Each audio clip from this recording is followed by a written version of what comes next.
My name is Dana Summons, born and raised in Baltimore, Maryland. I joined the Army at the age of 17. As far as I can remember, my earliest years was raised by my grandmother. We lived in a 3-story row house downtown Baltimore City. My mom was there, obviously, aunts, uncles. The culture there's, drug culture. I was barely out of high school when I went to the other side of the city, West Baltimore, to go and listen to the military. I moved to Germany midway through my career. From Germany, deployed to Iraq.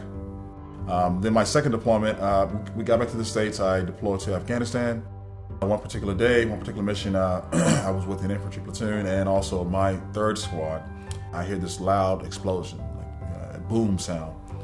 My ears started ringing, and it was a cloud of smoke and dust, and I felt my body lift off the ground. When I came to, I was on my back, facing up and facing the sky, and was pretty mangled, pretty bad. My body was in pretty bad shape. I'm almost sure that I was passing away, that I was dying, and so, but periodically, I could, like intermittently, I guess is the best way I can put it, I could hear people yelling at me, LT, come back, or wake up, and then my spirit, best way I can explain it, was sort of sucked back in, or just pushed back in, or drawn back in, I guess, to my body. And I come to, and these guys, they're throwing water on me, they're smacking me, doing whatever they can to keep me from passing out or from blacking out.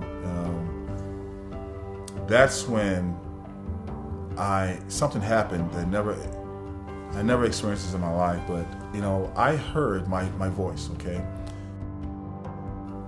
saying to me not to fear him who can hurt the body, but fear the one that has the power to cast soul and body into hell. And I'm hearing this over and over and over again, and I just started saying it, best I could. So I'm repeating this statement, I guess the best way I can put it. And that one of the guys who was, he was a staff sergeant, he was on the radio talking to the medevac helicopter, our pilots, as they were trying to find out where I was at. And he stops his radio transmission, he looks at me and he says, "Sir, what is it that what are you saying?" And so I say it again. And I'm just repeating it. Do not fear the one who can hurt the body, but fear him who has the power to cast soul and body into hell. But the best I could, I look up towards my right, because that's where he was kneeling next to me. And I looked up and I saw a tear run down this guy's face. And let me tell you, these soldiers that I was on this particular mission with, I tell you, these are some rough and tough dudes, okay? Their mission was to go in and clear buildings. And I don't know if you know much about clearing buildings, but I'm sure you guys have seen it in the movies and that kind of thing. But it's do or die. It's a situation. So these are some courageous, some rough and tough dudes. So to see this man, and I saw him weep like that, I knew he wasn't weeping because he saw my condition. He was weeping because the Lord spoke to him. There's no doubt in my mind. The Lord spoke to him. And so it hit me like, man, you know what?